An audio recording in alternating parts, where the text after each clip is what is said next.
Hey folks, I'm Ari Henning and I'm in Austin, Texas for the MotoGP, but I've left the track and come here because KTM is hosting a dealer ride for the new 790 Duke. Now I don't get to ride the bike, but I came out here to check it out. I wanted to show you guys so we could talk about some of the technical details and give you a preview of this motorcycle. It is a sporting naked bike. It's going to fit between the 690 and the 1290, so it kind of fills that middleweight category. And yeah, it's pretty spicy looking, and we might as well start at the front. As with most sport bikes, you've got a dual disc brake setup. So these are 300mm rotors. You've got 4-piston radially mounted calipers, stainless steel brake lines, which are always nice to see. It's a 43mm WP fork, so the same size as on the 690 and on the RC390.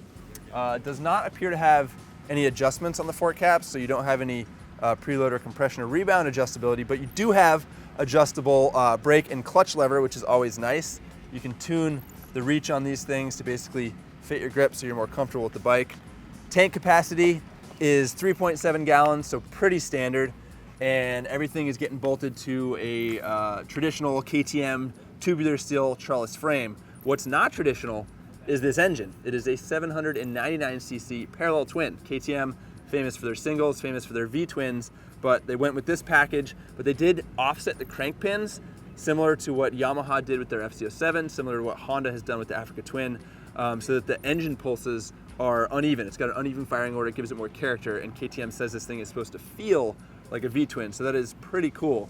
You'll notice this subframe here, it's aluminum. It's got this cool little opening. That's because the airbox is actually under the seat inside the subframe. There's an opening on both sides of the bike. And then this swing arm is similar to what we've seen on the RC390 and the Duke 690 or the 690 Duke. It's kind of this extruded aluminum girder setup. It's very industrial, very cool looking. I know that this bike comes with an auto blip and a quick shifter, which is super cool. If you look at the shifting linkage, there's a sensor here. So when you upshift or downshift, the ECU knows it can cut ignition.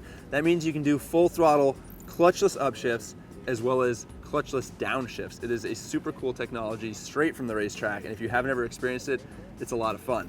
We've got a full color TFT dash, which is super rad, getting pretty common on higher end motorcycles. It's awesome because it's full color, it's like your cell phone screen. If you look over here on the left grip, you've got the switch cluster controls from what we've seen on the 1290 Super Duke and the 1090 Super Adventure.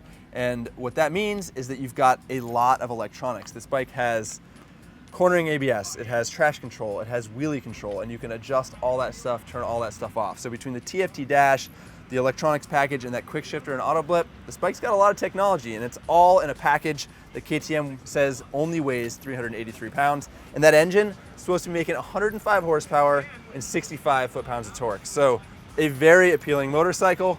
I guess the last thing to do here is to start it up and hear it run.